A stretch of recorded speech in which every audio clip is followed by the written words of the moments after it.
Hey everybody, welcome to joining the live stream. Thank you. We'll be getting started in just a few minutes.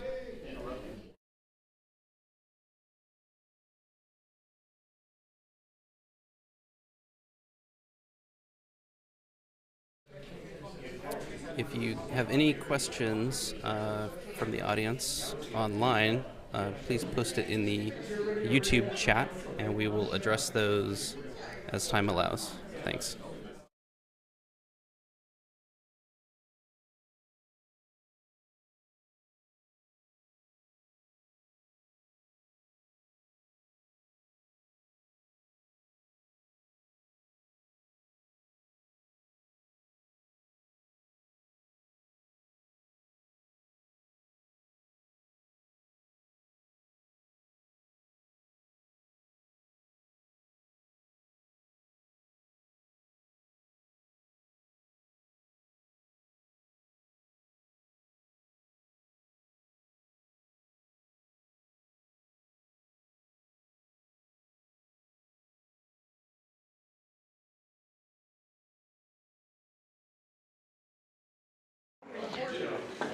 I want you to talk into my chest. Oh, okay. All right. Whatever. We'll give him another minute for the last one.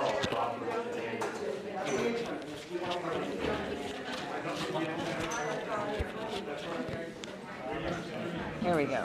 All right. Okay. Let me get on that side of you. Yeah, I know. Your leash is there. Yes. Sure. We're tied at the hip. Yeah. I think we can give it another couple minutes. Yeah. I'd hate to start while these folks are Right. and they're loud. What was our total RSVP? 81. Wow. Way to go. Yeah, this was really. I think it could have been much bigger. I think I just didn't know the size of the room and yeah. Yeah.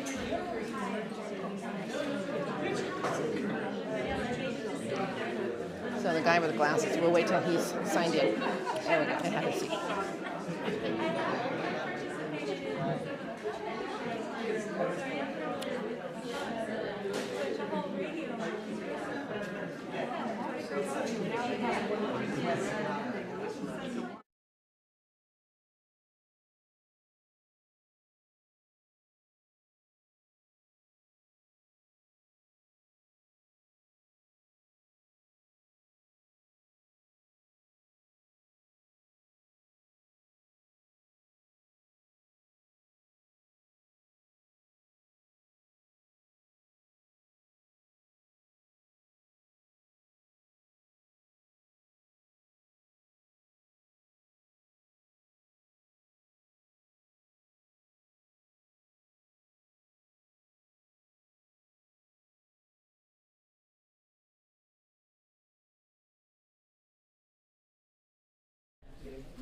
Hey everybody, we are still holding, but we'll get started in just a few minutes.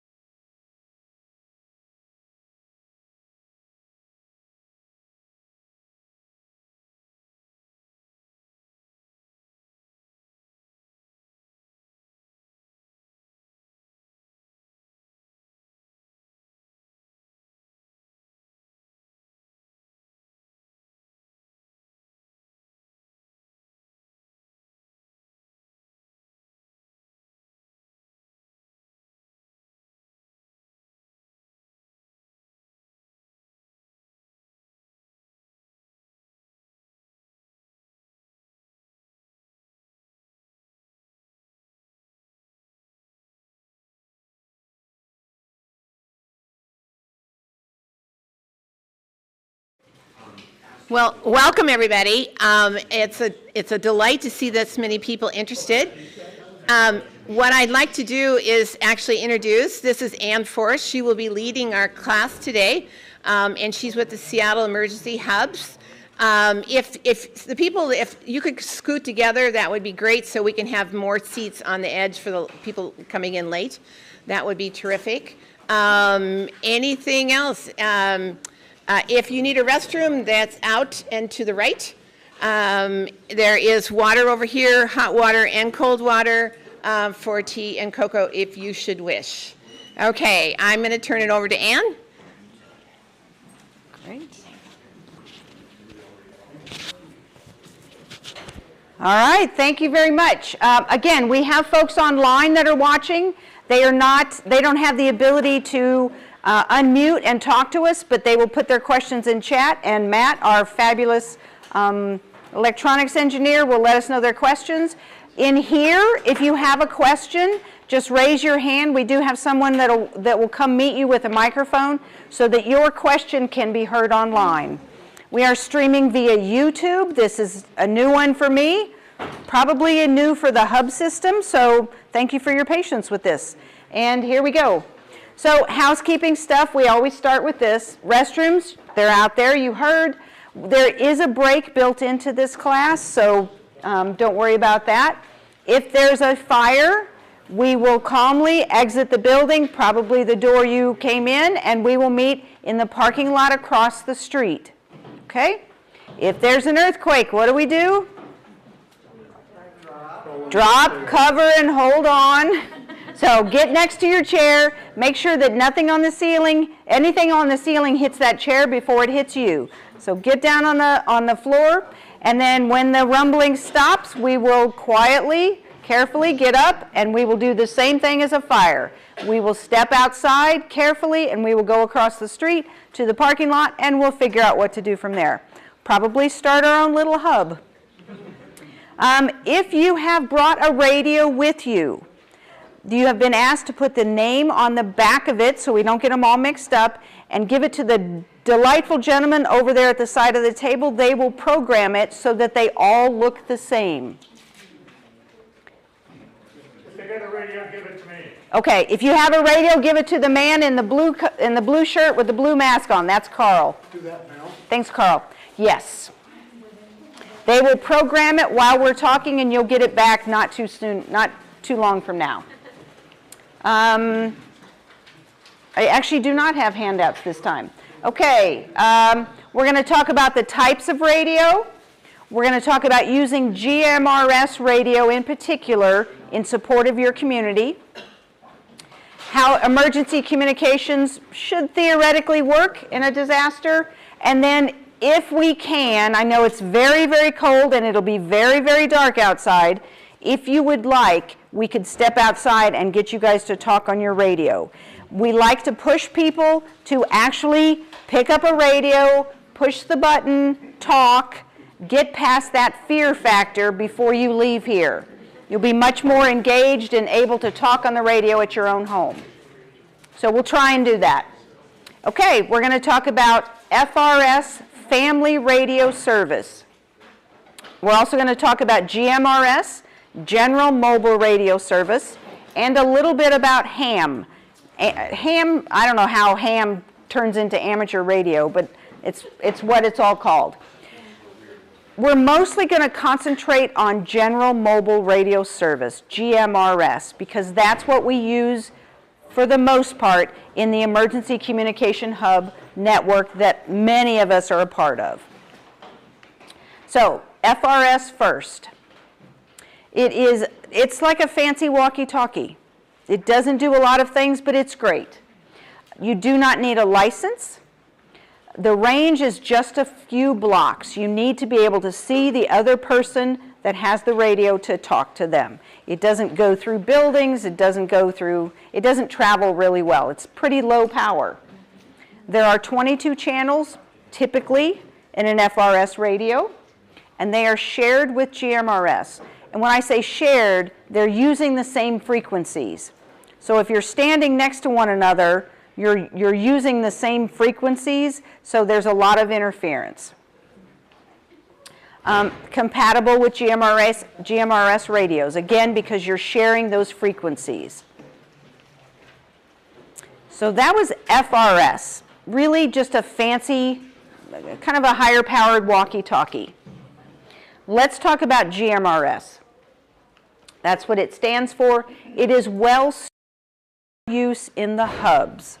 And really quickly, the emergency communication hubs, it's abbreviated with the word hubs. They're all over Seattle. They are locations where the neighborhood would naturally gather after a disaster. If there was an earthquake tomorrow and you're at home and you went, wow, I don't know what to do, I need to gather with neighbors, there's probably a spot in your neighborhood where you go, that's where everybody's going to gather. It's typically a park. Sometimes it's a church parking lot. Sometimes it's one of our hubs is in a wine shop's parking lot because that's in their community and that's where they gather. Oh, we have brochures in the back for the hubs if you want to learn more. So hubs are places where the community gathers, and we'll talk about this, we do a lot with radio. We're communicating with neighbors in our community, we're communicating with other hubs, and we might even talk to the city on radio. So GMRS radios are well suited for those purposes. GMRS radios, the ones that we recommend you use, are repeater capable. And I'll talk about what a repeater is in a bit. You can go a very long distance using repeaters. Interchangeable antennas, that's a big deal.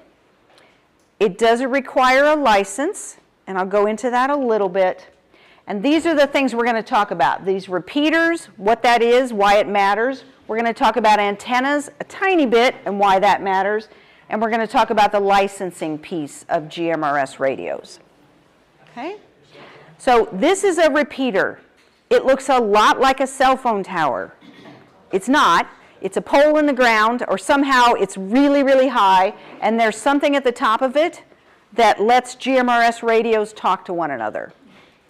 There's repeaters for GMRS radios, and there's repeaters for ham radios. Those are not the same thing. Often they're on the same pole, but they're not the same thing. They're programmed differently. So the repeaters allow these two people to talk even though there's a giant hill in the way. If this person on the left can visually see that repeater, and the person on the right can see the same repeater, those two can talk to one another. That's how you get that distance, because otherwise they can't see each other through that hill, they can't talk without that repeater. So we recommend GMRS radios that are repeater capable. And if you've gotten the one that most hub people have, it's repeater capable. So a repeater amplifies and rebroadcasts the signal, just kind of like a cell phone tower.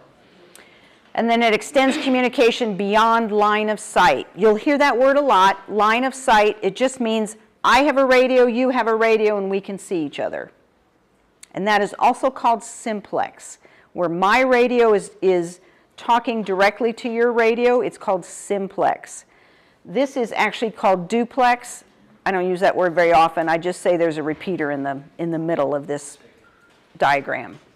The simplex was what? Simplex is radio to radio. The question was, what is simplex? It's radio to radio without a repeater in the middle. Okay? All right, so how do repeaters work? They listen on one frequency, so when I talk to a repeater on my radio, I am sending my message on one frequency to that repeater. That repeater takes it and sends it out of that repeater, out of itself, on another frequency. Because otherwise, if I talk to it on one frequency and it sent it out on the same frequency, we're doing this. It's not going to work. So it goes in on one frequency, goes out on a separate frequency.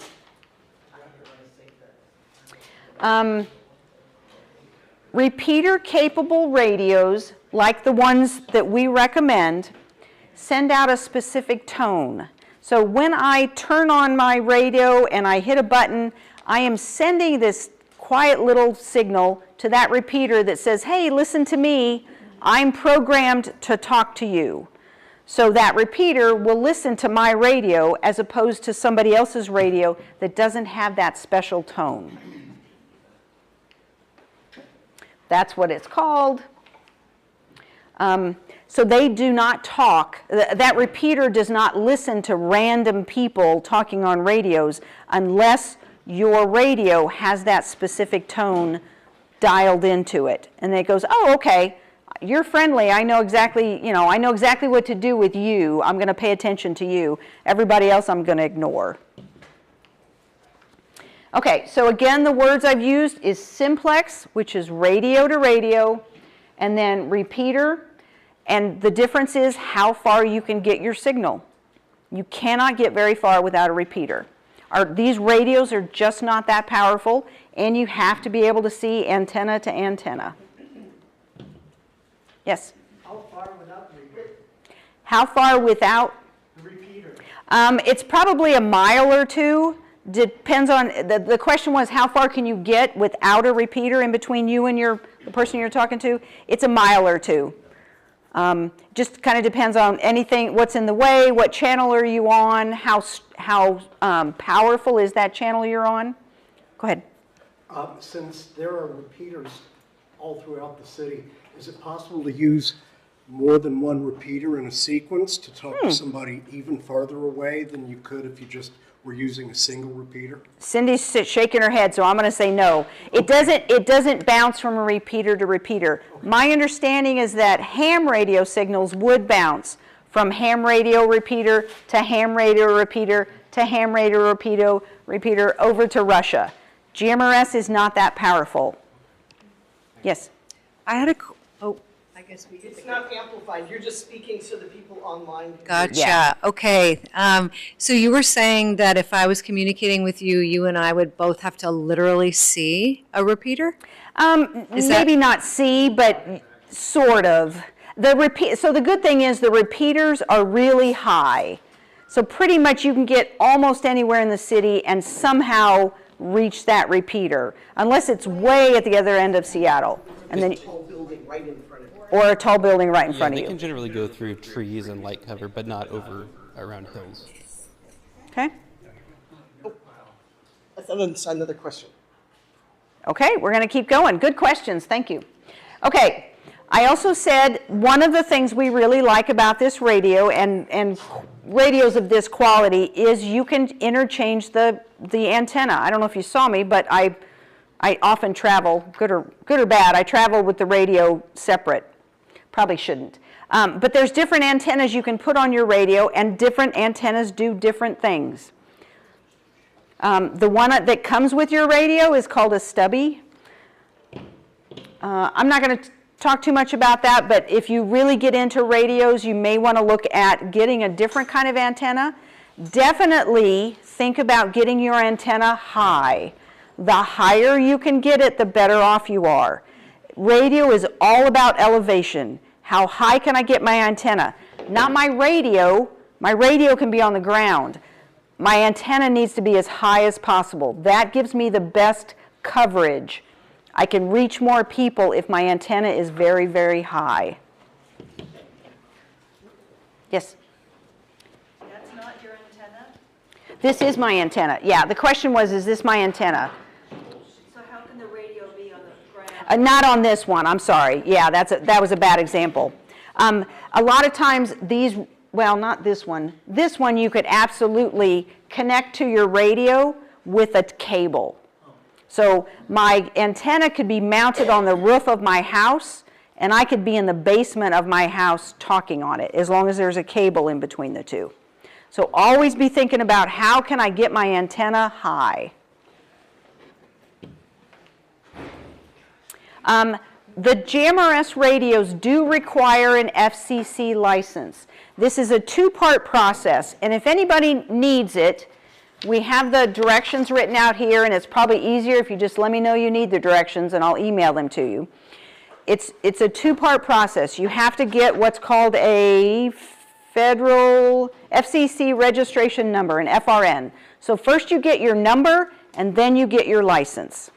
It's not a difficult process. You just got to kind of follow the directions and keep on it.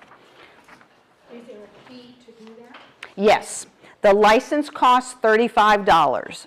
That lasts for 10 years.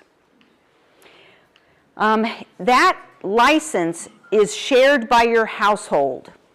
So for my family, there's 3 of us in my family. We have 1 GMRS license. Yes?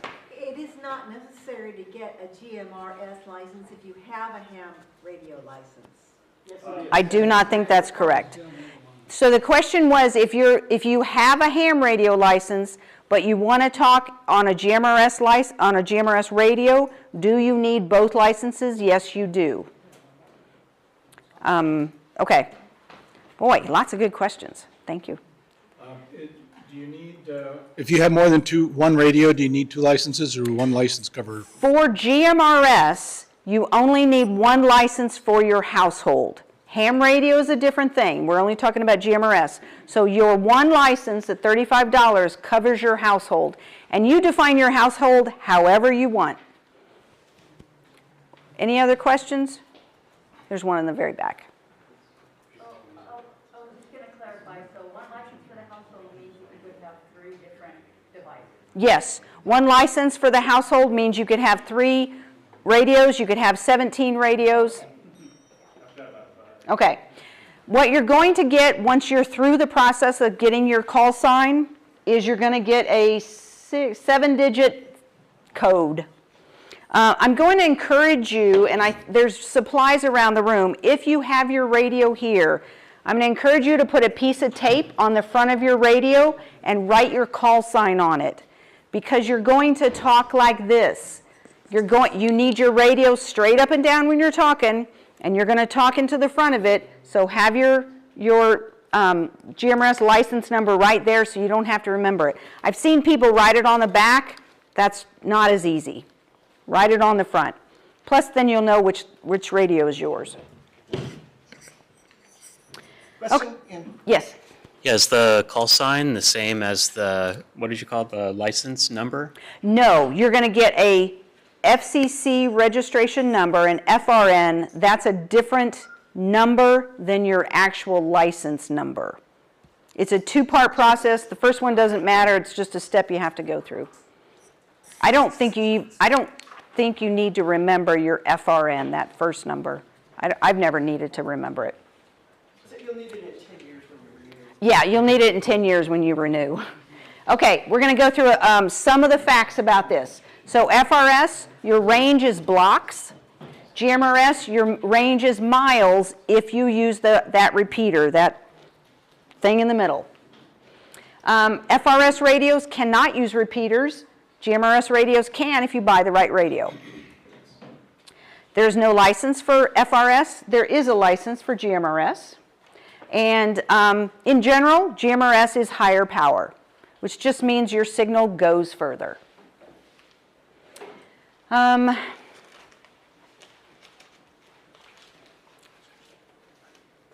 not going to go through too much of that. This is yeah, it's available somewhere else. Okay, now we're going to move to ham radio. So we've talked about FRS, we've talked about GMRS, and now we're going to ham radio. This is the big guns. This is the stuff people really like. The 4 gentlemen over there on the side are all ham radio operators. They love their gadgets, and they're sprinkled through the room too. Okay, it's fabulous. It's a little bit more complex. You can broadcast, transmit on a couple different frequency bands, and once you're into ham radio, this will make a lot of sense to you. It's very high frequency, ultra high frequency, and high frequency. I'm not going to go into it now, but you'll see those initials if you ever get into it. It does require a test. It's sort of it is probably the reason that many of us are comfortable and like the GMRS radio frequency, because we don't want to take a test. It's not that bad. I've given it a lot of grief. It's not that bad. I think my kiddo was 11. She took the test. She did the same stuff with me, took the test. We've had 7-year-olds pass the test. It's not hard. Go ahead, Carl. I know he's going to. Here first. Oh, go ahead, Frank. So just for anybody who's interested in the test, there's going to be a class held March 1st and March 15th. At the end of the class on 15th, you can take the test. and leave, if you pass it, leave with a ham radio license. Well, leave passing the test. Yeah. The license will come a week later. Yeah. And that's what I was going to say. It's really easy to get a ham license, and it supplements. It doesn't replace GMRS, and GMRS has a very valuable place in the hub community. Amateur radio is a complementary radio service that will get you a lot more bang for the buck to supplement your GMRS. Yes. Let's put it that way. Yeah. There's a lot cooler things you can do with a ham radio license. And we'll have a little advertisement for the Ham Connect thing at the end. Yes, yes. So if anybody's interested in the ham radio licensing program, that's at Meadowbrook starting on March 1st. I've got a couple flyers up here. You're welcome to take them. Okay, this is a website if you're interested, if you want to study on your own, hamstudy.org. They say it takes about an hour a day for 2 weeks to basically and I'm just going to warn you, for this test, you're memorizing the test. You're learning for the test. You walk out and you have a license, but you don't necessarily feel comfortable getting on a radio.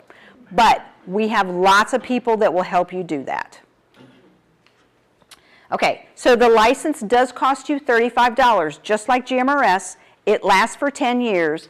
The difference is that license is tied to a person.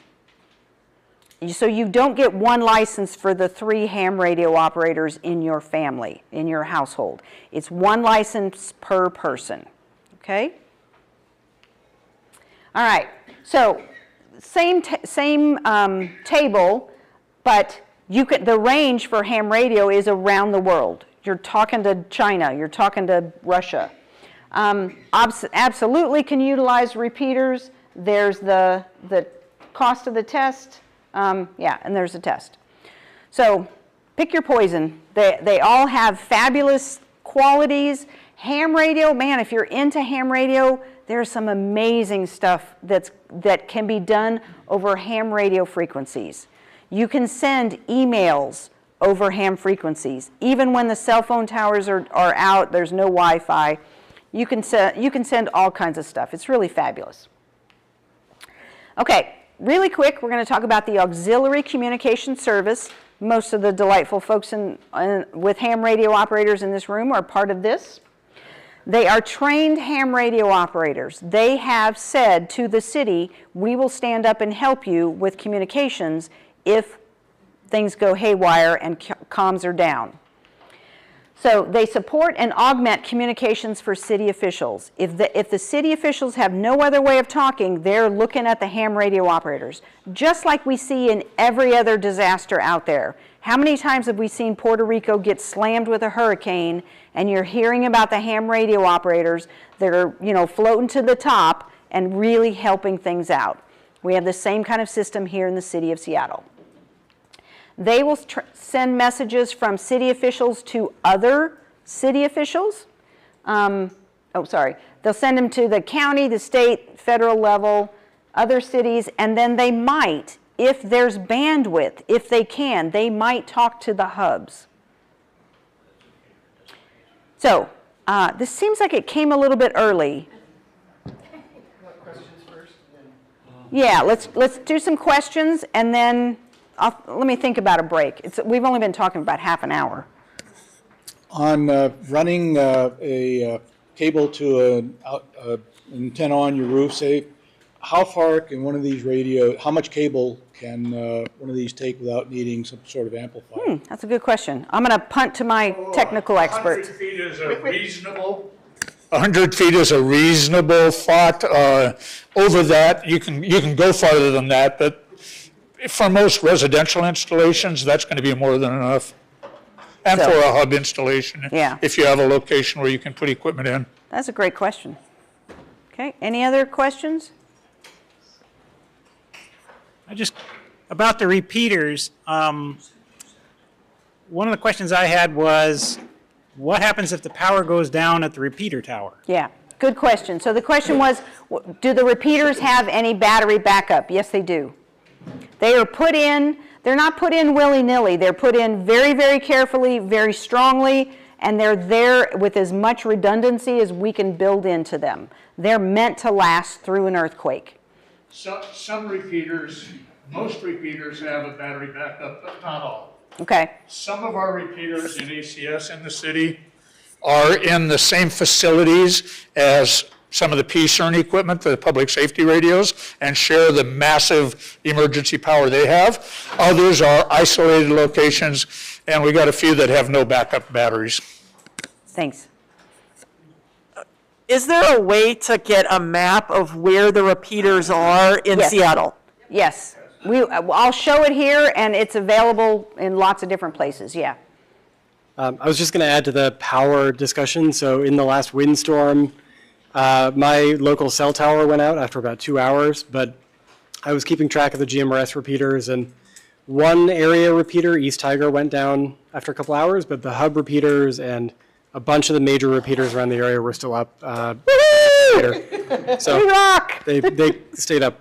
We worked hard to make that happen. Yeah. Like I said, this is not done casually. There was a lot of thought put behind this. Any other questions? Okay, we're going to go for about 10, 15 more minutes, and then we'll take a break.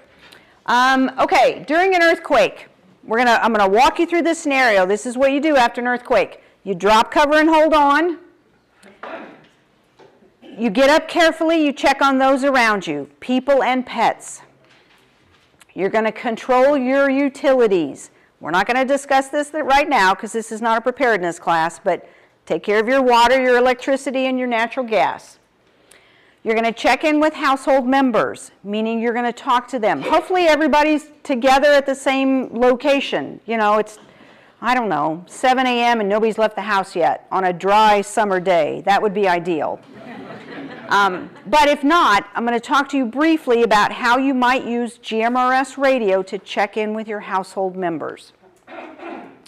The next thing you're going to do is get more information, and GMRS radio and ham radio are really good for both of those. So this is my situation. Yours is obviously going to be different. I used to live in Northeast Seattle. Anyway, let's pretend I still live there. My partner, my husband, lives or works in Beacon Hill. So during the day, Monday through Friday, we're pretty far apart. We are not going to be able to see one another's radios and talk. So we got to use repeaters. So this is our plan.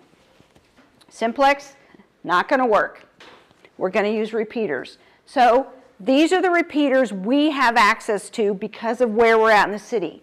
This one is Maple Leaf. This one is the Central District, and this one's on Beacon Hill. So our plan is, my husband's in the medical profession, so who knows if he'll ever jump on a radio. He's got stuff to do. But if he does, he and I know we're going to go to this repeater first. We have to know, I'm going to say point our radios, but that's not the right word. We have to punch some buttons so that our radios are talking to the same repeater.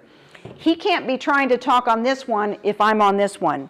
We're not gonna touch base. So this is our plan. Try this one first.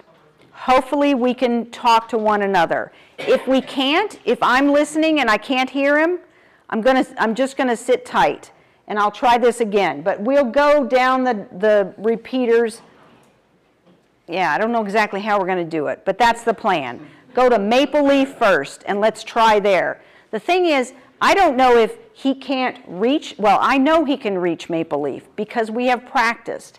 He has a radio at work, I have a radio at home. We have talked on each of these repeaters. We both can reach them. So we start there. If I'm listening on the Maple Leaf repeater, and maybe there's other chatter going on, I can't interrupt. Other people are making contact, so when there's a break, I will jump in and go, got my thing here. This is WRFW 815, Ann in Victory Heights. Andrew, do you read? He's listening for that. And maybe I'm listening and I hear him go. And then we touch base really quick, and then we get off the radio. He's alive. That's all I care about. We might discuss, well, I know his plan. Like I said, he's in the healthcare world. He's not leaving. I'm running a hub. I'm not leaving. So we're both going to sit tight, and we're going to maybe check in later. So that's my plan. That's how you can use radios immediately after a disaster to touch base with your household members. All right, here's the repeaters. Again, Maple Leaf. There's one at Magnolia, Capitol Hill, or Central District, Beacon Hill, and West Seattle. So these are the 5 that are always up and running. I don't know where they are. I don't need to know where they are. They're high up in the sky. They're very reinforced. Yes? Those numbers, those repeater numbers after that, do they have any relationship to the channels we use on the radios? Or are those separate? No, they don't. Okay. Yeah, we're going to go through that. Sorry, could you repeat the question? Sorry, the question was, if this is number 1, the West Seattle repeater is number 1, do I type in a 1 on my radio to get to it? No, it's a very different system. We'll go through it. Okay, let's see.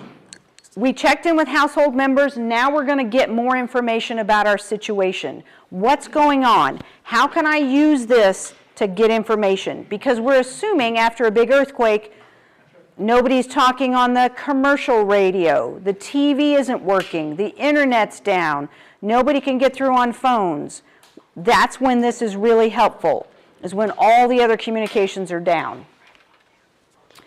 Okay, after a significant event, first responders will be overwhelmed. If the cell phone towers are working and up and running, they will be very overwhelmed. Information will be very hard to get. A hub, like we talked about before, is a gathering spot where neighbors will naturally get together and they'll work to support one another. We see it all the time in disasters all across the world. Really recently, Hurricanes Helene and Milton, it's terrible for them, but it's good for us. It was very validating that everything they were doing on the ground as neighbors to support one another is exactly what we do in the hub system. It's exactly like to the letter. The only thing we do here in Seattle with the hub system is we give you a jump start. We have some gear that helps you get organized so you're not starting from scratch like the hurricane folks were. Okay. If you have a radio, like I talked about before, talk quickly to your household members. Pack a small bag. Bring your radio and your cheat sheet. So this is my radio, this is my cheat sheet. If you have a radio that you're getting programmed today, you're going to walk out of here with one of these. Okay? And we're going to go through what this says. This is why you don't have to take a ton of notes. It's because pretty much everything I'm talking about is on here. Okay, this is the cheat sheet. You are looking at the back of it. So real quick, we're going to look at this side.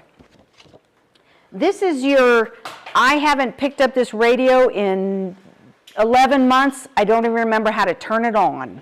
That's what this is. And this is for the BTEC GMRS V2 radio. This doesn't work for any other model. It's close, but it doesn't work for many other models as well. So it says this is your power button. This is your antenna. This is how you figure out what battery level you're at. This is how you toggle between A and B, and I'll talk about that. This is A and B, those 2 rows. Over here is a button for your FM radio. Right here is the button for the flashlight. I'm not going to go through that. So the front of this is basically turn it on, and these are the buttons you push to talk. On the back side, and I would encourage you to do this, if you have a radio and a GMRS license, write your license number up here. That's what this is for.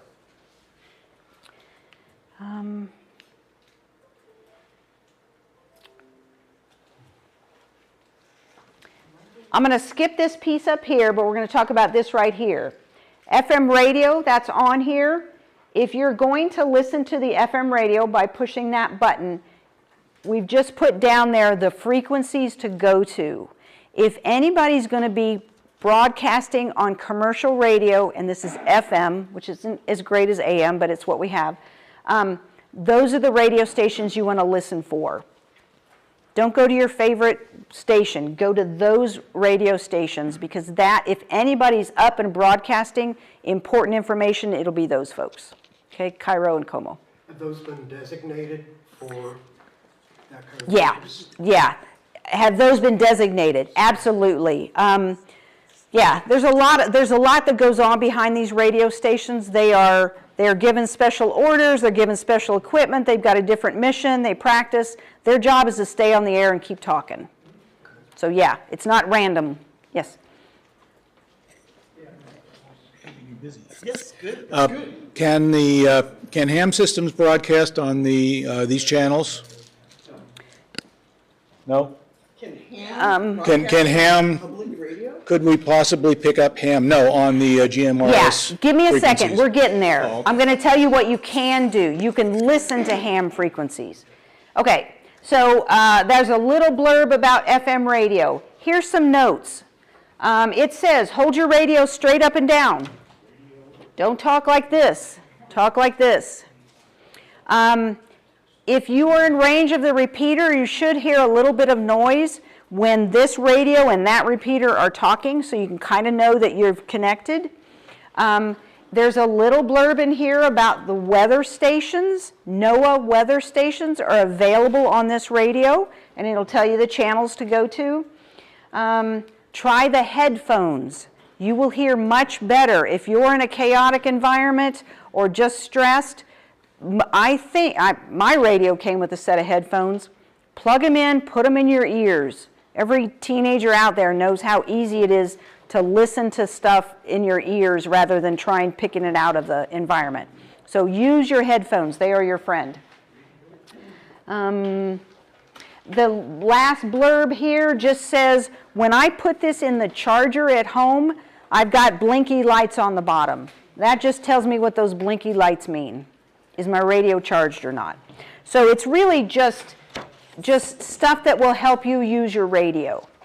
What is the distinction between the channel mode and the frequency mode listed under the notes? Yes. I put this in here just because I did it one time and it kind of freaked me out. Your radio has two different modes, frequency and channel.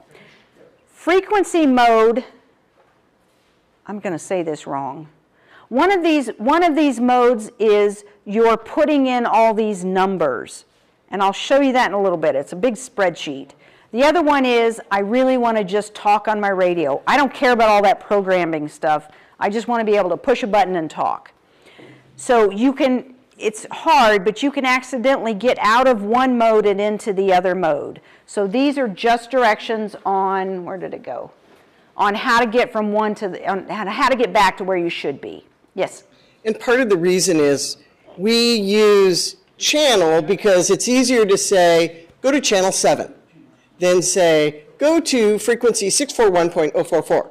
So that's frequency mode. Channel mode is what we all try and stick to because now your radios are all programmed to the same pattern. So it's so much easier to say, West Seattle, you're going to be on channel 1. Done. Excellent. Hang on just a second. Jeff, and then I'll get over you. So the reason why I got my radio is because my grandsons and I like to listen to trains. So there's a table where you can get all the frequencies of all the railroads in North America. Sweet. And that's when you use frequency mode. Okay, very cool. Yeah, yeah. Just to be clear, Jeff and his grandson are not talking to the trains. They're listening. I was just going to say, you can listen to anything you want, just don't talk. Yeah, and you can't, even if you try, it won't let you. I had a question about leaving the radio in its charger. In the charger. Does the battery work if you just leave it there the entire time? I'm going to punt that question to some of my technical folks. Do you? I'm going to let Ed do it. So it will work. It's not ideal. It will wear the battery out slightly faster, but we're talking years, so wouldn't be too concerned. What he said. It's better to have it charged than dead. Great, thanks, Matt. So it's not a bad thing to leave it in the charger. It may shorten the life of your battery a bit. Do what's best for you so that you always have a charged radio. How long will the battery last, like fully charged, if you're not using the radio? Like if you wanted to charge it and like toss it in an emergency backpack, will it stay charged? To me, that sounds like a really bad idea, to charge your radio and then throw it in a backpack. Yeah, for a day, yeah, no problem. It'll Yeah. probably go a week without losing too much. But when you throw it in a backpack, you can accidentally depress the talk button, and it'll sit there and run power. Yeah, and then So, you're out in yeah. 3 hours or whatever. Can I make a comment? Yeah, go ahead, Bill. Lots of comments. If you only have one battery, that's a bad idea. Redundancy More is batteries. key. They make AA packs for these. Highly recommended. Because you can always find AA batteries. They make cigarette lighter adapters for them. You can plug it into your car. The radio won't work without power. So you want multiple ways to power your radio. Hams figured this out early. Yes. We hate being stupid with a dead radio. Yeah. Hams are big into power, into batteries. Typically for a hub, we say, send the radio home with who you think is going to be your GMRS radio operator, and they'll have it in the cradle and plug it in. And you keep a second radio in your hub box with clamshell and batteries, because if they're out of town, the day of the disaster, you can still put the batteries in and go. And Carl has something. And if we have a big disaster, don't expect commercial power, mains power to be there, so you're not going to be able to recharge your radio either. So having spare batteries is important for that reason. One more. Yeah. The newer version, the GMRS V2 radios, they have a USB-C connector at the bottom of the pack. So, and that is a lot faster also than the regular desktop charger. And that's helpful. More places to plug in. So after class, if you're interested in some of these extraneous ways to power your radio, I've got some examples up here with QR codes. Happy to answer questions. There's extra batteries that fit AA batteries. There's all kinds of stuff. Go ahead. Yes. So those options for the different charging options, that's just like an Amazon search, or? Yes. Okay. Yep.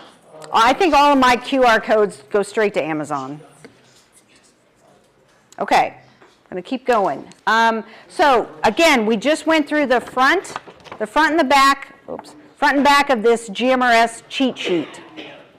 Okay, now we're going to go on the inside. This is where it gets a little more complex. There's lots of numbers here, but it's not rocket science. And this is why we go through this, so you can remember, oh yeah, I understand how this works. So there are two sides to this. At the top of the left-hand side, it says talk. Over here, it says listen. Okay, so we're going to talk about talking. And if we're talking on a GMRS radio to somebody else, we're using GMRS radio frequencies. We're not using ham frequencies. We're talking on GMRS frequencies. So these first ones in this cheat sheet, these first ones, you'll see the word simplex. And what does simplex mean? Radio to radio, line of sight. So these are the channels we use to talk radio to radio. Whoops. Wow, that was fast. Okay. I think I have better slides. Let me keep going. There we go. All right. So do not mess with these. And this is a picture of your cheat sheet. So you're going to see the exact same. Interferes with radios using repeaters. Do not use near Seattle. It's because we're too close to Canada and FCC rules or something like that. So basically, don't mess with these down here.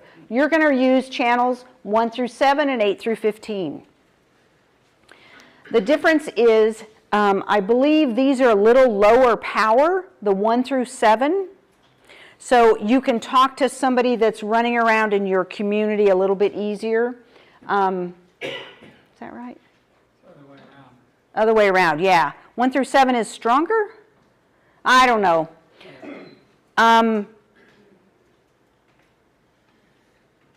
Help me out, somebody. Why would you choose, what's that? 8 through 15 is shared with FRS. So you have Low power. Okay. So channels down on here. 1 through 14 are simplex only. And channels 15 through 22 are shared with repeaters. Channels 1 through... Oh, and that's what this says. My slide's wrong. Sorry. Oh, good. Yeah, and channels 8 through 14 are restricted power beyond FRS, normal. Okay, so more power?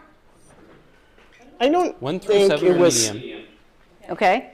15 through 22 are high. Yeah, but in this set, I don't think it mattered. We were just making recommendations for hubs. You know, it's a chaos. You're just trying to figure out what to do. We said use 1 through 7 for your runners and use the other ones. That keeps you from cross-programming. Yeah. If Miles was here, who helped develop this? Yeah. So I was just looking into this yesterday. There are 22 channels. FRS, GMRS share all 22 of them. But the last 8 are repeater capable. And so as a courtesy to the GMRS people, you should avoid using them on FRS. Or for that matter, if you're on GMRS, you should avoid using simplex on those channels because they're shared with the repeaters. The first 8, the first 8 are high power, up to 5 watts. The next ones, 8 through 14, are low power, half a watt. And then the final 8, which can be used by the repeaters, can actually go to 50 watts. So there's a little bit of power. Okay. So it. Oh, and FRS is even lower power than that. Yeah. But it's the same principle. So the thing to take away from here is you've got 1 through 15, or sorry, 1 through 14 channels to choose from. You need to make a plan. If you're at the hub or you're talking to your kids and you're in a, I don't know, a amusement park or you're hiking and you're really far away, you want to make sure you both know where to go. If you're on channel 2 and they're on channel 9, you're not going to talk. You have to make that plan ahead of time. And what a lot of the hubs have done is said, okay, and they've just picked random numbers kind of. We're going to start on channel 3, and if I can't find you on channel 3, we're going to go to channel 12. So you just 1 and 2, so you know where to go. You're pointing in the right direction. If one only has a ham radio, do they have access to these GMRS channels? No. If one radio? No, but I just have a ham If you have a ham radio, this is a different issue. The two, GMRS is one service, and amateur radio is another service. And that's why one radio can't talk on both of those services. Yeah. It's not legal. It's apples and oranges. GMRS, my family, sometimes we're in Seattle, sometimes we're in Mukilteo. Is it going to work from Seattle to Mukilteo or That's a with stretch. repeaters? No? Yeah. Okay. Because you can only put 1 repeater between you two, and that's pretty far. So one comment on ham and GMRS with regard to the radios. You need to have a radio that's approved by the FCC for the type of radio service, GMRS or amateur. So a single, and actually it says literally in the FCC rules, you can't have a radio capable of transmitting on both amateur and GMRS in a single radio. They put that in the rules for a variety of reasons we won't bog down here tonight. Do you have radios that are capable of doing it? Absolutely. Is it legal? No. One more question.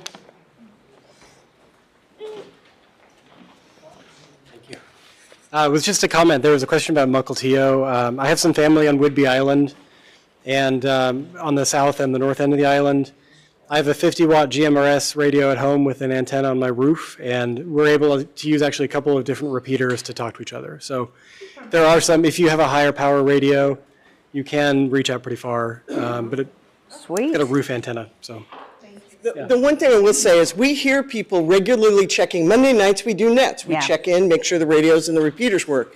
And we'll get people from Kirkland checking in on our things, but that's because they're sitting at their ham shack with a big beefy radio. Right, with a radio up in the cloud, or an antenna up in the When we clouds. talk about hub operations, it's much more localized. Yeah, we have somebody from Kent checks in every week. Kent, sure. Yeah. Real quick, if you have line of sight, you can talk for many, many, many miles. If there's things in between you, you don't have line of sight, then your range goes way down. Yeah. Okay, we're going to keep going. So we've talked about kind of this process. Talk quickly to your household members. Make sure everybody's okay, and then move on. Pack a small bag. Bring your radio and your cheat sheet to the hub. Check on vulnerable people within your community. That's one of the things that we think radios will be really good for. And it would be somebody in the hub saying, hey, you've got a radio. I want you to tune to channel 3, and I want you to walk to the senior center, and I want you to call back to me, and I want you to tell me what's going on. Maybe that's a good way to do it. Maybe it's just better if you walk down there with a piece of paper and pencil and you write down what you heard or what you saw and walk back to the hub. So this is an option. Maybe what we call sneaker net is a better option. We're trying to figure that out. We practice this kind of stuff. Okay, we can also talk to other hubs. What's going on? I'm in Victory Heights. I want to know if the Ballard Bridge is operational. I can talk to Ballard Hub. That's the kind of stuff we practice and find out what's going on from their point of view. They can see different things in the city than I can. So we can talk about infrastructure, roads, hospitals. So it's that way to get information, not just in your community, but out in all these other hubs. When we get this information from other hubs, we put it on whiteboards, really low tech, whiteboards, dry erase markers. We put it up there so that our community knows what's going on. That's what the hubs do. That is kind of our main mission. Get the information we can and post it so our neighbors know how to stay safe. Okay, so we've done the talk side of this cheat sheet. Well, we've done some of them. We've done those first 14 channels. This middle section, this is where we start getting into the repeaters. So I just blew that up. That section right there is this section right here. That picture, and I think it's next, yeah. These 5 repeaters, whoops, there we go. Those 5 repeaters are there plus 1. This is the emergency overflow. That's the one that's not on the map. So somebody had asked about, does the number of the repeater matter at all when I'm trying to get my radio to talk to it? They're apples and oranges. If you remember, West Seattle was repeater channel 1. In order to talk to that, I have to type in actually 3 digits, not 2 digits. I have to type in a 0, 2, 3. You're always typing in 3 digits. So you can see all the numbers to get to those repeaters. Okay. The other thing we can do with these fancy radios, besides talking amongst our neighbors, talking to other hubs, we can listen to ham radio transmissions. And again, we can take that information and post it for our community. So we've talked about the left-hand side being talk. This right-hand side is all about listening. You cannot talk to a ham radio operator on this kind of radio. You're on different frequencies, but you can listen to them. One of our hub members did a really good job of listing the ones that were really smart to listen to. We used to have a list that was this long. Now it's this long. We've really honed in on what might be important to us here in Seattle. So, again, listen only. I've just blown it up. This is where, if you're going to put a star on this cheat sheet, you're going to put a star up here. These are the ones to go to first. So it's channel 31 and 35. So I'm either typing in 031 or 035. And I'm just listening. And I've got my little earbuds in, and I'm off in a quiet place, and I've got paper and pencil in front of me, and I'm scratching down what I'm hearing.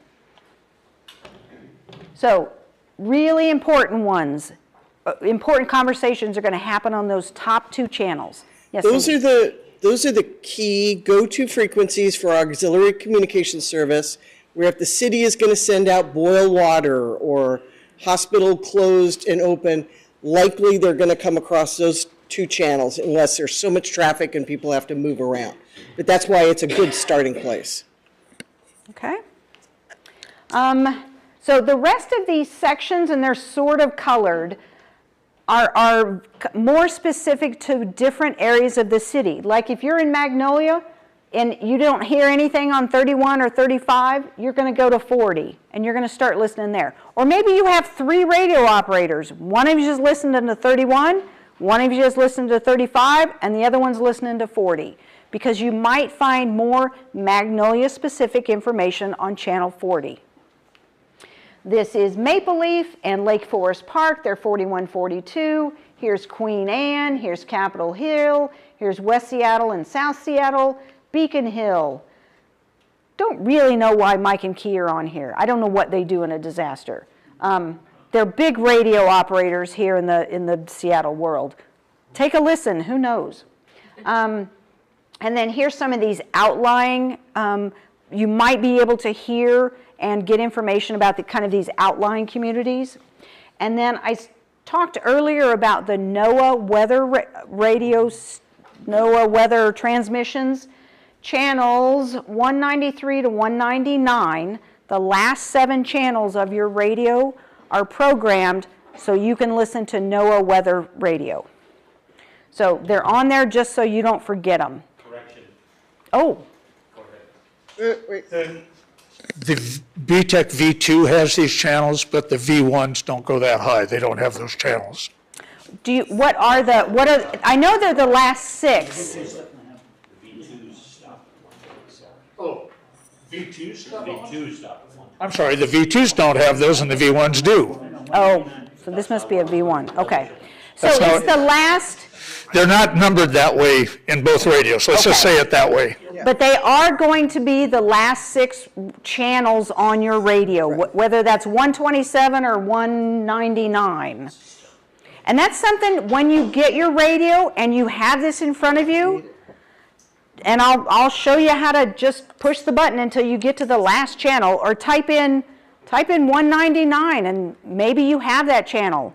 Type in 120, maybe that's close to the end. Anyway, just get down to the bottom of your channels, and those 6 above that should be the NOAA weather radio station. So make a note of it on your cheat sheet. So Ann, is the NOAA radio local or is that national? Local? Okay. I'm hearing that it's local. Same point. Okay, yeah, I guess it wouldn't make any sense to listen to radio weather information from Carolina or something. Yeah, there's a set of channels, and they're broadcast from all over the country in a way that they don't really overlap. So just tune through them until you find the one that is strongest, and that's probably the most relevant one to you. Nice, nice. Okay. Okay. I think we're gonna pause and take a break after this question. So all of this that's on the cheat sheet, is this only if you've brought your radio here and have it programmed? Yes and no. Definitely if you brought it here, that's what these guys are doing, is programming it. We have the ability to hook you up with somebody out in the community that can do exactly what they're doing. Okay. You're asking for copies of it. Well, I don't have a radio yet. Yeah. So, yeah. Or just how do I make this happen so it aligns with the system? You contact me or Cindy and we'll get you the cheat sheet, and we'll get a radio operator to program your radio. Yeah, unless you want to program it yourself. For sure, we want the people who brought a radio to take home the cheat sheet with them, and this is downloadable on our website. Okay, so we have programmed all but a couple of radios that we can't do. All of the programmed radios are face down with the stickers up on the small table back there. Please take your radio. Please take one of these handouts. They're in the pile right behind it.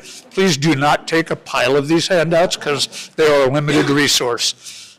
Questions? Thank you. All right, so we're going to take a break. We're going to come back at 8 minutes. That would be 7:40. I would like to actually ask Lawrence Appel.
If you're just joining online, we're taking a short break and we'll resume in a few minutes.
Stay after class. Okay, we're going to get started just in a minute here.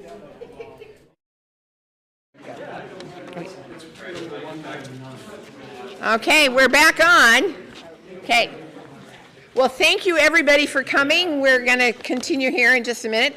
I want to put a big thank you for all of the our ham radio operator people who are over there doing the programming. Thank you. So, thank you, Bill, Chuck, Carl, Jan, and Ed. I'd also like to put a big thank you for Matt, who's been taping and setting this up. And of course, Ann and Cindy, who are with the city planning, that have helped us put this together. Thank you so much.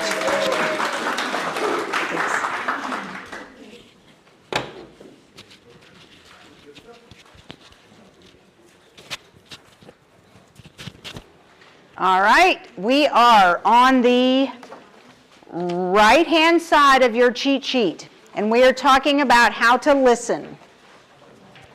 So real quick, this is radio etiquette. Do not interrupt. If you're using the same frequency, only one person gets to talk at a time. It's not, I was going to say it's not like a telephone. I don't know what the equivalent is, but you can't, only one person can be heard at a time. So you have to wait for them to stop talking before you start talking. If you're talking on top of one another, nobody understands what you're saying. Neither party does. So do not interrupt. Get on, speak your piece, get off. Think about what you're going to say before you push to talk. Yes. Carl said, think about what you're going to say before you push to talk.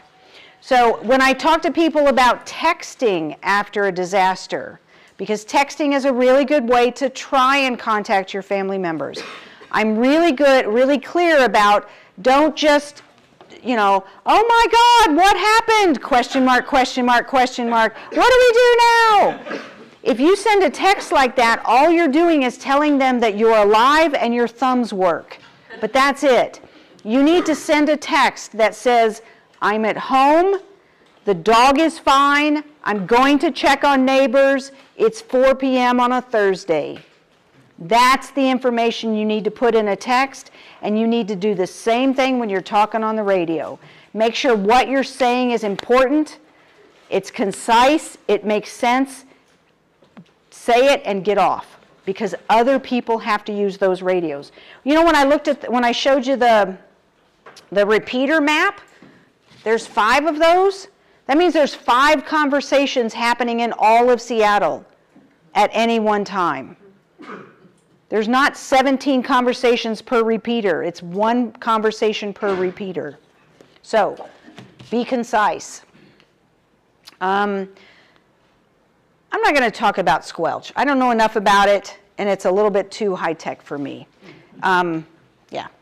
So I've had this picture here just to encourage you to put your call sign up there. This is the screen of the BTEC radio, but I think probably everybody in this room has a screen that's similar.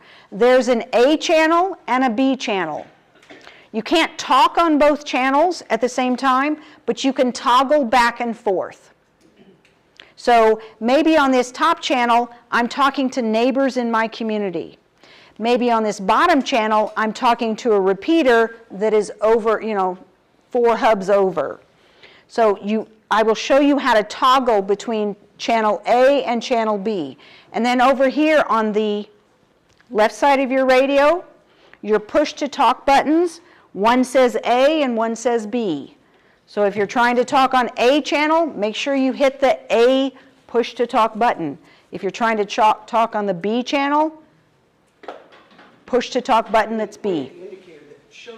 Oh yeah, so this is your little triangle that says what channel you're currently on. So when you toggle, this little triangle goes up and down. Okay? Question? Okay. All right.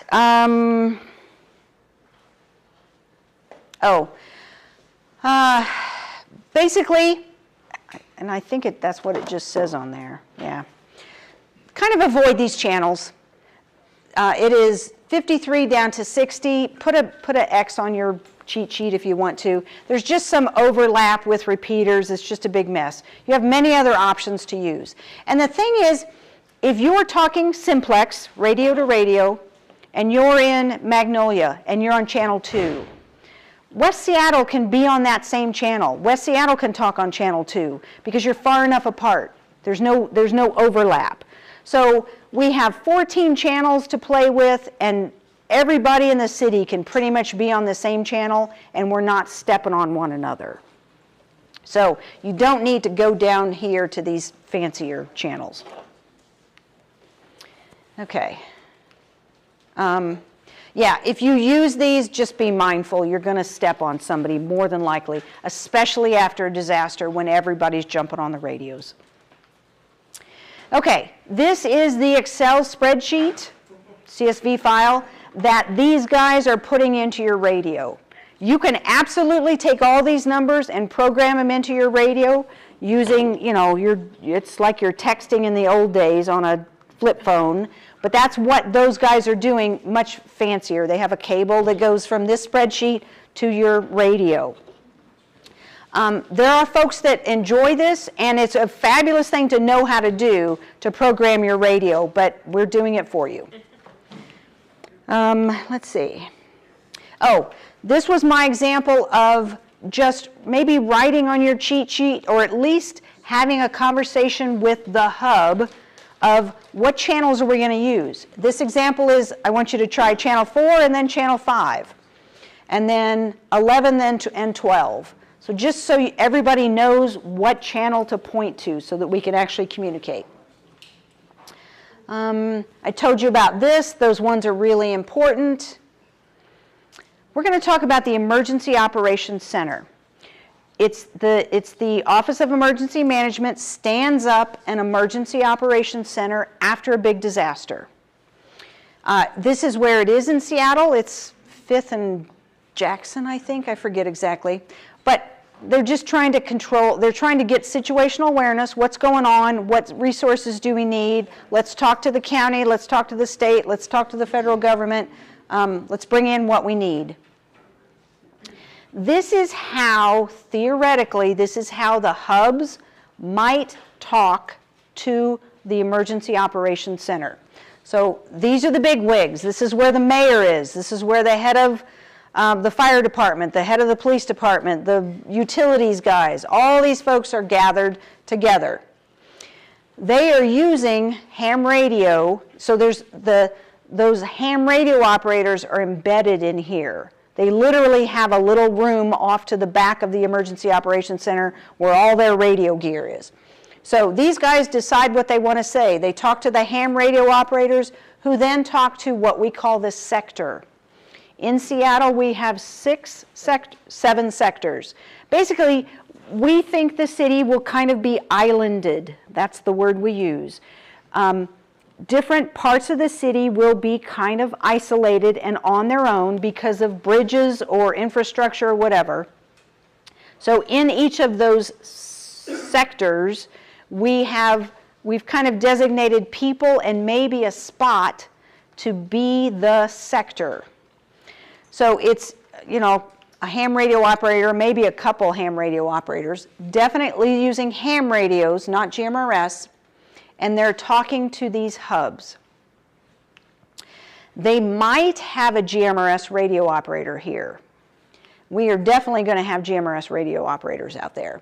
So we don't talk to the EOC. The hubs do not talk to them directly.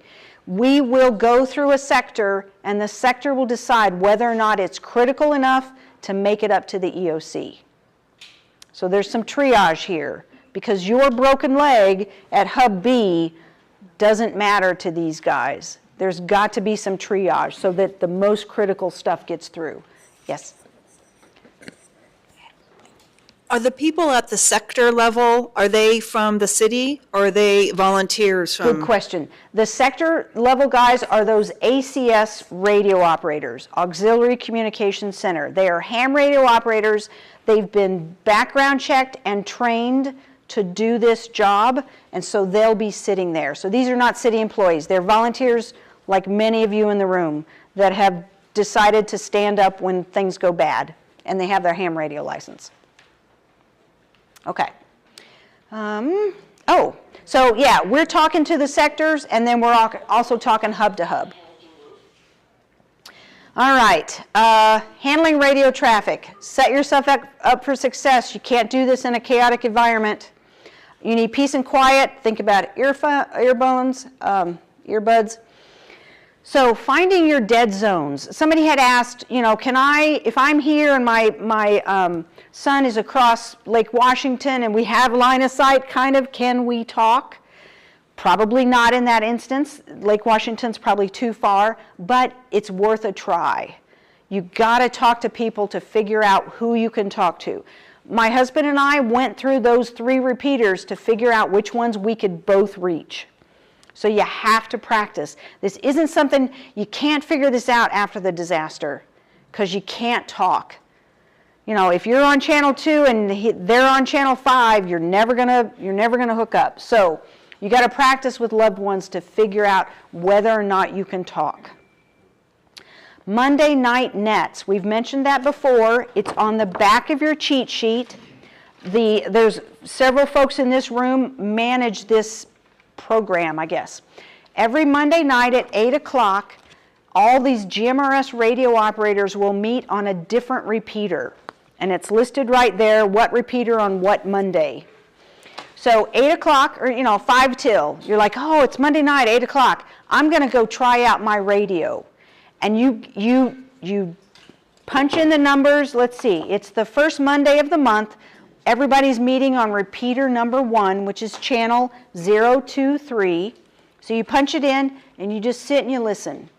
And you'll hear, Matt runs a lot of these nets. You'll hear Matt calling for check-ins.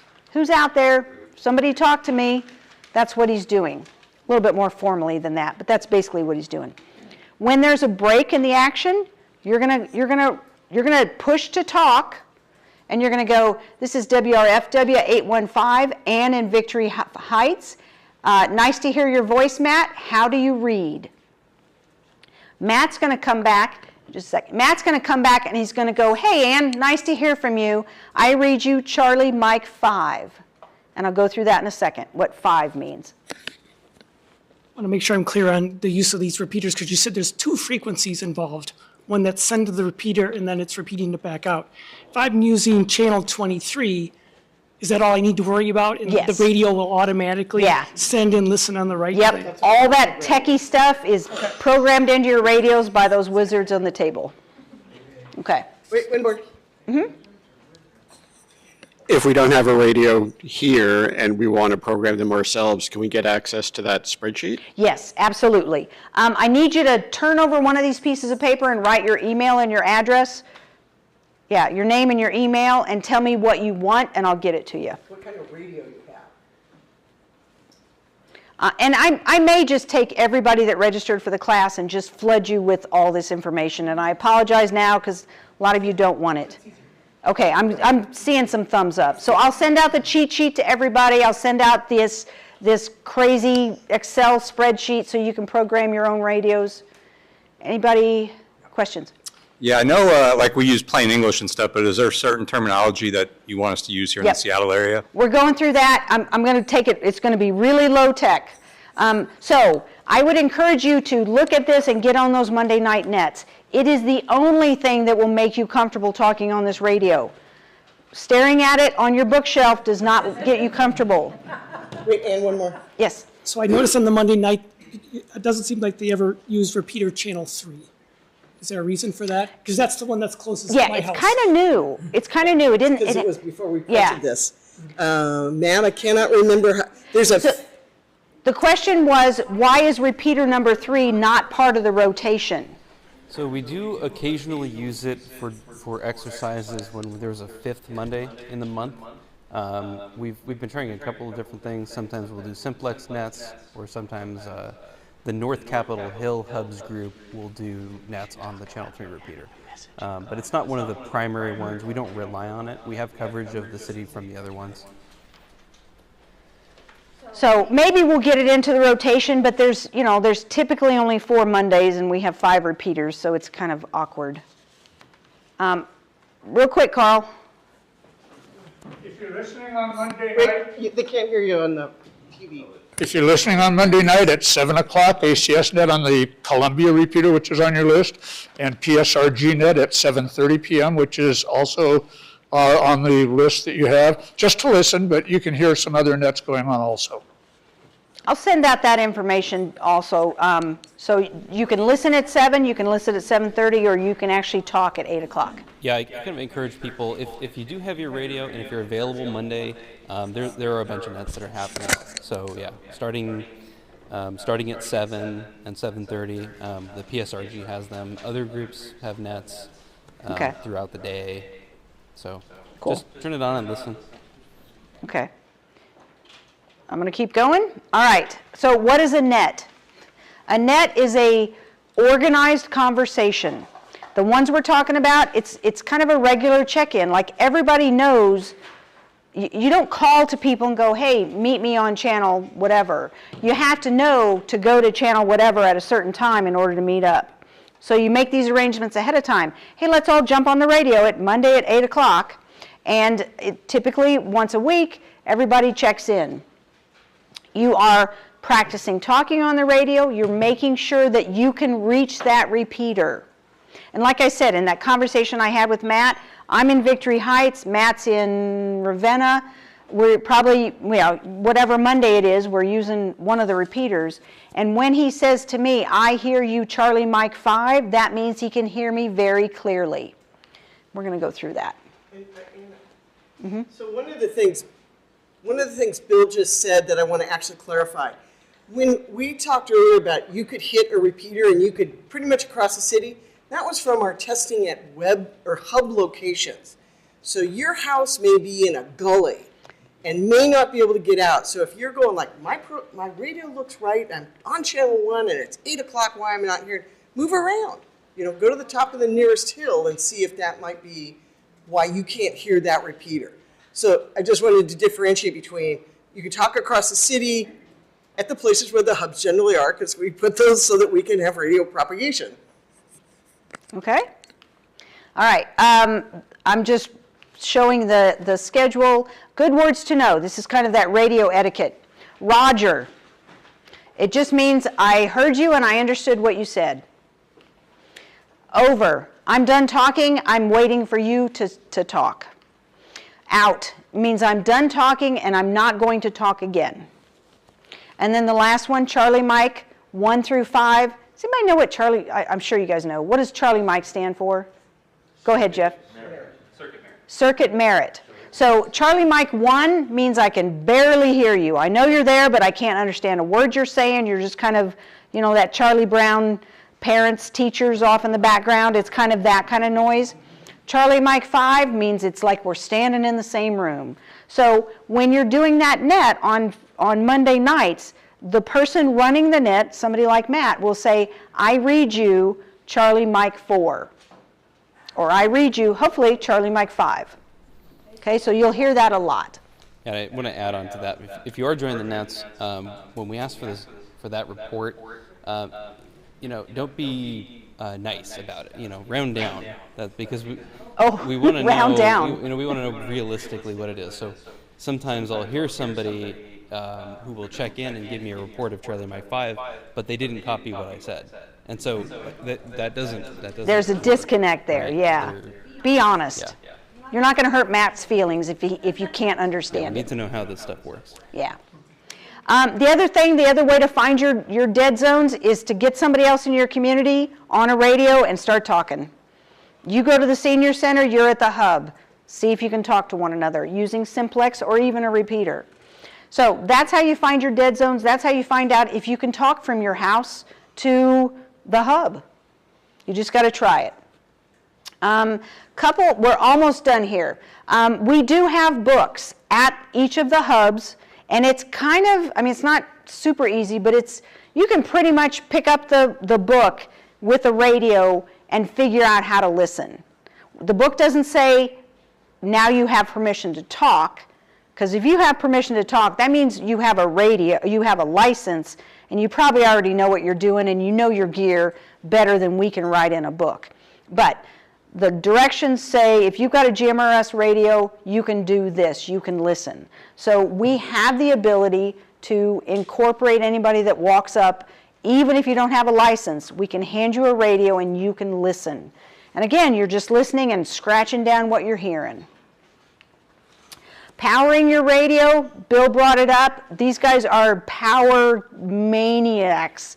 They're always about, how do I get more power? How many redundant systems do I have? So take a look at some of the systems up here. That one over there is a extra battery that is powered with AA batteries. This one is just a bigger extended battery you can buy. Don't forget about your car battery. There's up here, there's a device that you can hook to your car battery and pull the power out of that to charge a lot of things, including a radio. And then solar, that's always an option. What else? Radio maintenance, we talked about. Take the risk of leaving it in the charger. You're gonna wear down the battery sooner, but if that works for you and that's the only way you're gonna have a powered radio, then that's the way to go. What other radio maintenance stuff? I think these are weather resistant. They're not waterproof. Don't drop them in a puddle. Go ahead, Cindy. Do not store batteries in your radio because they will inevitably explode and you'll be scraping the alkaline stuff off. So good maintenance is tie your radios to your, tie your batteries to your radio, put them all together in a Ziploc or something like that, but don't put them inside and leave them for an extended period. Cindy, you're talking about like alkaline batteries? Yeah. Okay. Yeah, AA's or whatever, 9 volts. Okay. Any other questions?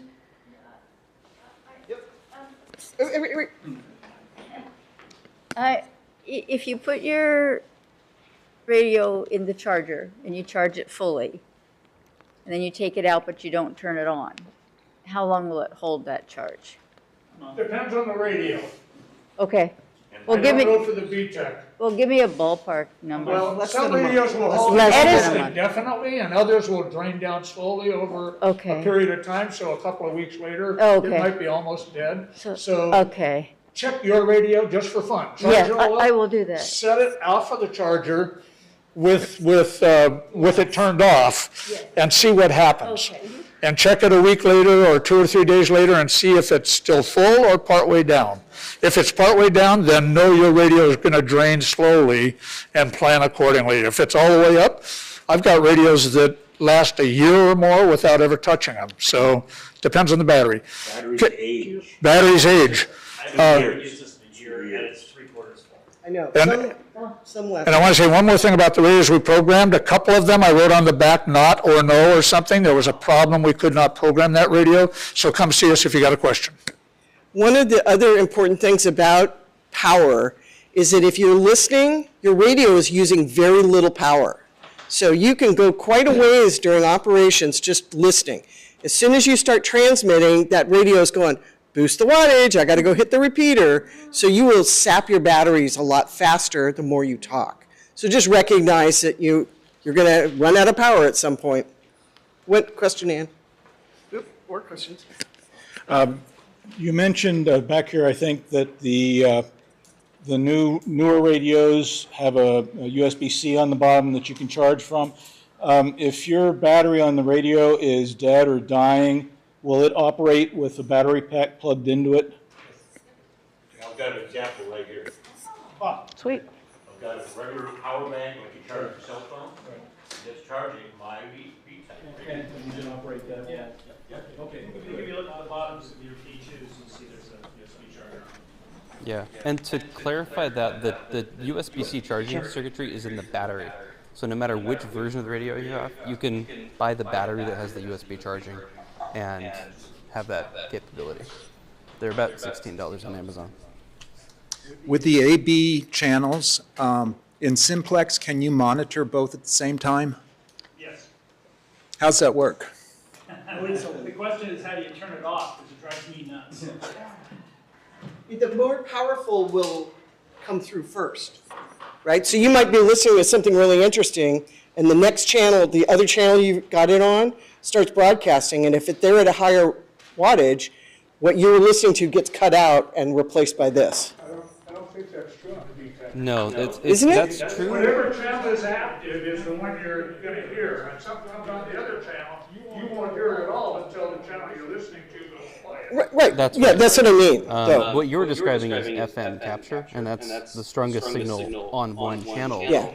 No, I meant what he was trying to say, which is you're listening to this, they take a break, the highest one will always win, no matter what you wanted to listen to. But you wouldn't do this with a repeater. You could.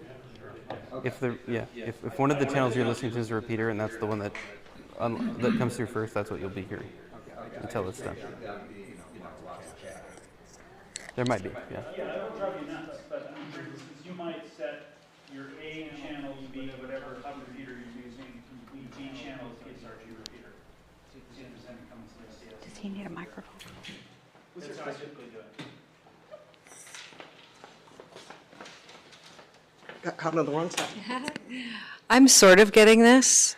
Okay. And so I wanted to know where there'd be other times to practice besides on a Monday night where I'm by myself. Oh. So what we have done in the past is every year we try to give a class, and it was usually joint with the auxiliary communication service, where it's about messaging, you know, like how to write it down, how to just compose a message, so message and voice protocol handling. So we will probably do one later, and everybody will get notified about that. And then what we have is we have separate hubs who are at a place in their hub formation where they go, we've got this resource and information stuff down, we need to practice some radio. So we did an exercise at Madison Park last year where it was focused on just let's play radio. And so we had everybody, you know, that we issued them all radios and we said, go give us a report on these things in the neighborhood. So those things can be done by all the hubs. And then Ann will talk about the upcoming drills where you can see it, where you may not want to play, but you want to watch it, you know, to learn. So she'll talk about those. So let's talk about that now. One of the things that every summer we try and do drills. We get out in the field, we set up our gear, and we work to handle the questions that we think our neighbors are going to throw at us. That's the hub volunteers. So we're going to do that twice this year, June 7th. So save the date, June 7th, which is a Saturday, and June 22nd, which is a Sunday. Those are the 2 days we're going to stand up. I think June 7th, the first one is going to be, it's going to be in the south end, probably Beacon Hill-ish area. The northern one is probably going to be at North Seattle College, and that'll be June 22nd. So that would be a time to come and watch a little bit of radio conversation. More than anything, though, at those drills, you're going to see a hub up and running. What we need from the community is folks to just show up, and we call them actors. You show up, and we hand you a piece of paper, and on that piece of paper it says something like, I have a toddler at home, and I am completely out of diapers. Help. I need 2T diapers. And so you need diapers. We're going to try and find you somebody that has diapers, and we're going to talk. You guys are going to talk. We don't allow donations at the hub, so we don't want your diapers coming to the hub. We don't want to store them, but we're going to get you guys connected out in the community. Another good example is I'm a plumber. I need a plumber. We're going to get you guys talking out in the community. That's what we do as hubs. So those are two things. We match needs and resources, diapers. We match people skills, volunteers. We also do this whole gathering information. We're scraping it out from wherever we can. Radio, scouts on bikes, whatever information we can gather, we're going to put it up on whiteboards for our community. The last thing we do in the hub system is we have gone through Google and the CDC and FEMA and everybody else, and we've gathered as much information as we think we can. We've gathered information we think would be useful after a disaster. We've printed it up and we've put it in page protectors. We've gone low tech because Google's not going to be available after a disaster. So we have all that information in our binders. We have these fabulous self-help posters, all about how many drops of bleach do you need to disinfect water, all that kind of stuff, how to tie knots, how to make a rope harness, how to make a bicycle generator. I mean, we've gone really far and wide, but we tried to scrape it all together, put it in paper format so it's there when people need it. So those are the 4 things we do at the hub. Again, it's June 7th and June 22nd. Actually, it's June 7th and June 22nd. So that's our hub drill coming up. I would absolutely encourage you to get on the Monday nights. listen for a week or two until you get kind of the rhythm, and then just jump in. Yes?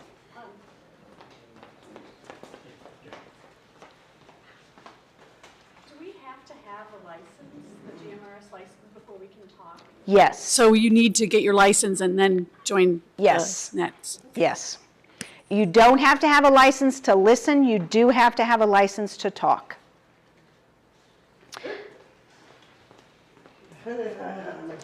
Yeah, you're getting your steps in, Cindy. Just a quick question regarding the repeater.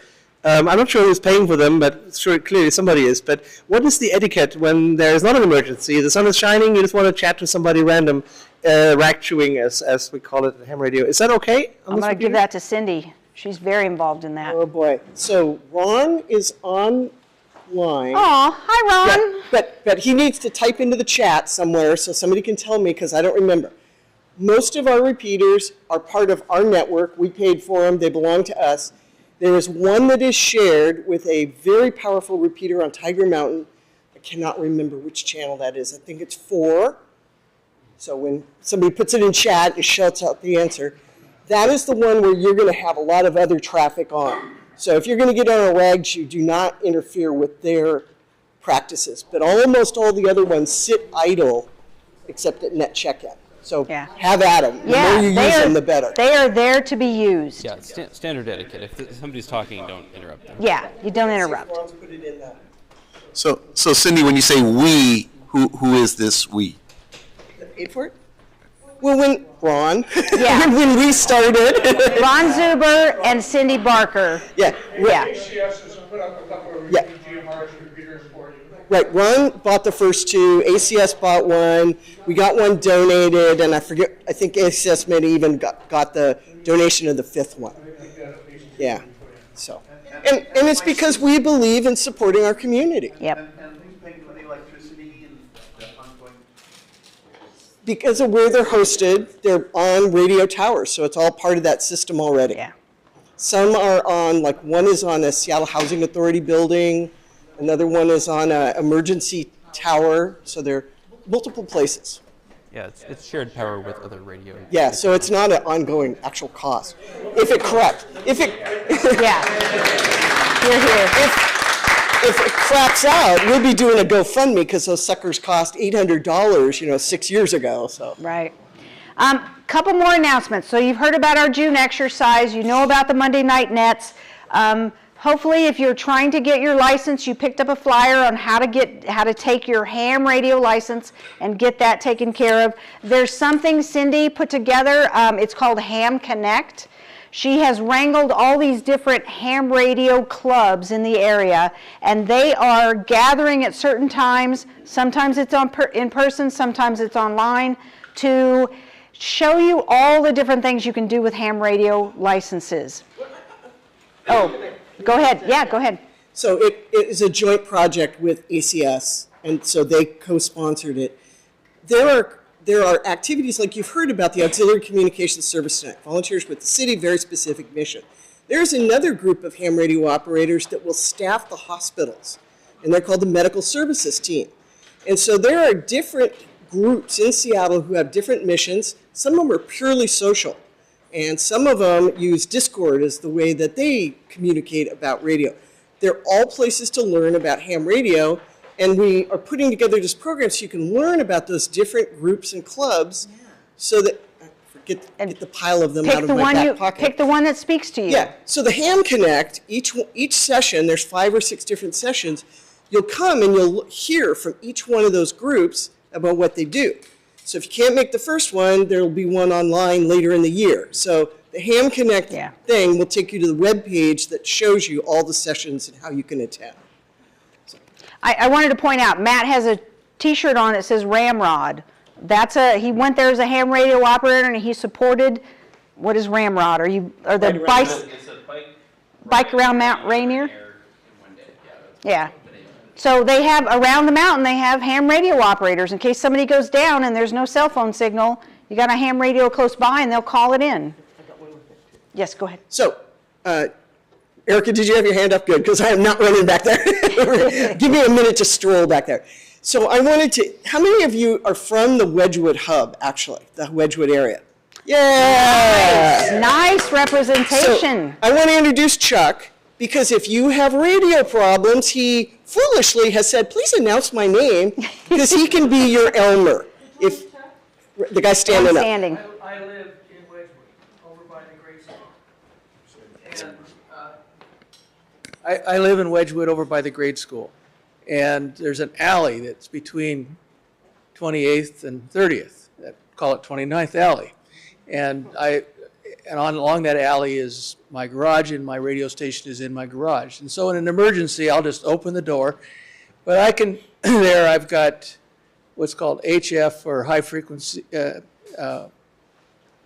have a full spectrum of radios, I'll just say it that way. And I'm a part of the ACS group. So he's what we call an Elmer. He's willing to help people learn and ask your crazy questions and be patient with you and get you on the air, because that's the goal of all Elmers. So if you're from another hub, almost all hubs have some radio geek.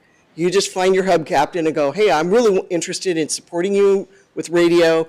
Who am I talking to? Actually, if you are from another neighborhood in Seattle, we've got sectors, we call them, and in those sectors, there are other people like me who would probably be willing to help. If you want to get connected, get a hold of somebody in ACS. Failing anything else, give me a call, and we can do something about it. You have to run all the way to the back of the room. I'm Carl Leon. I'm a deputy director for ACS. I'm happy to help anyone, anytime, almost any place. And if you want more information, I'll give you a card after the meeting. There's a lot of support for ham radio operators. All right. I think we're good. We're way past time. It's 2021. Thank you. You guys had fabulous questions. Oh my God. I think I learned more than I taught. Any last minute? Yes, go ahead. Are you going to share this PowerPoint with people? Great. Yes. Am I sharing the PowerPoint? Probably. I hadn't thought about that. This is going to be recorded and will be cleaned up and put on YouTube. Yeah, and we have a website that we can post it onto. You know, you can put a link in. Yeah, I can share it. It's, yeah. Are we gonna? One last word from Nancy. Once again, thank you all for coming. If you live in the Wedgwood neighborhood, I would love to get your address and connections. So please come see me. Thank you. If anybody has energy to practice on the radios, throw your coats on. We'll go outside and try it. Okay? I don't know how cold it is, but we can do it. I would love to be cool right now. Yeah? Are you warm?